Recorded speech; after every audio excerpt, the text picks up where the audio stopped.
अगर आप एक 90s किड हैं तो आपको पता ही होगा कि गंगाधर ही शक्तिमान है। बट क्या आपको पता है कि शक्तिमान का आइडिया कहाँ से आया? उस चैनल की हिस्ट्री क्या है जिस चैनल ने शक्तिमान को 8 साल चलाया? और साथ ही साथ दूरदर्शन ने कैसे करोड़ों घरों में अपनी जगह बनाई? इन्हीं सारी चीजों के बारे में हम जानेंगे जब हम जानेंगे शक्तिमान और उसे चलाने वाले चैनल दूरदर्शन के बारे में। हाय गाइस, इससे पहले कि मैं आपको आगे बताऊं, मैं चाहूंगा कि अगर आपको ये वीडियो अच्छा लगे तो आप प्लीज इस चैनल पर सब्सक्राइब कीजिए। अगर आप ऐसा करोगे तो मुझे बहुत सपोर्ट मिलेगा आगे की वीडियोस बनाने में। तो हमारी कहानी शुरू होती है अर्ली 1980s में। इस समय इंडियन टेलीविजन पे सिर्फ एक चैनल आता था और वो था डीडी नेशनल, जो कि एक गवर्नमेंट ओन्ड चैनल था। ये वही समय था जिस समय इंडियन मार्केट्स में कलर टेलीविजन आ ही रहे थे। और इसी के साथ डीडी नेशनल ने हमें सबसे पहली टेलीविजन सीरीज भी दी जिसका नाम था हम लोग ऑन एयर रहा 1 साल के लिए, जिस दौरान उसके 154 एपिसोड्स आए। और इस शो को लीड करते थे हिंदी फिल्म्स के जाने माने एक्टर अशोक कुमार। हम लोग के खत्म होने के ही करीब 2 साल बाद दूरदर्शन पे आया रामायण। ये शो वाल्मीकि की रामायण और तुलसीदास की रामचरितमानस पे बेस्ड था। इस शो की व्यूअरशिप थी 82%, जो कि किसी भी इंडियन टीवी सीरीज के लिए रिकॉर्ड हाई है। रामायण के खत्म होने के 1 साल के अंदर आया एक और बहुत ही पॉपुलर टीवी सीरियल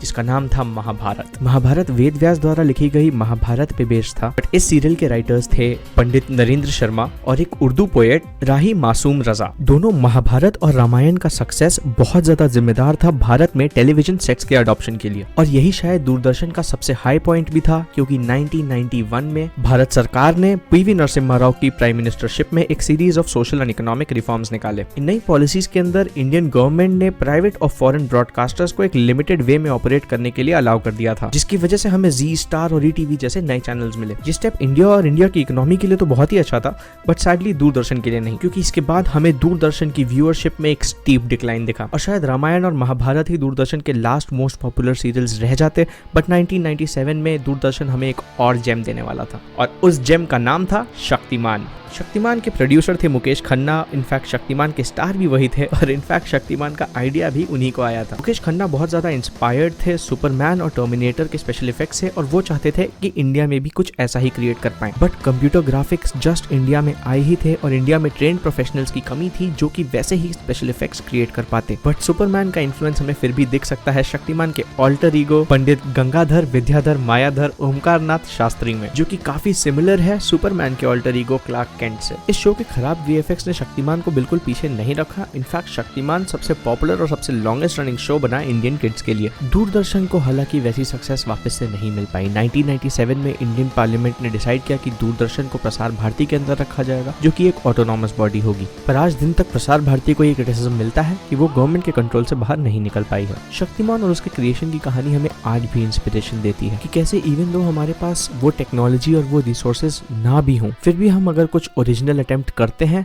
तो पब्लिक उसे अप्रिशिएट करती है।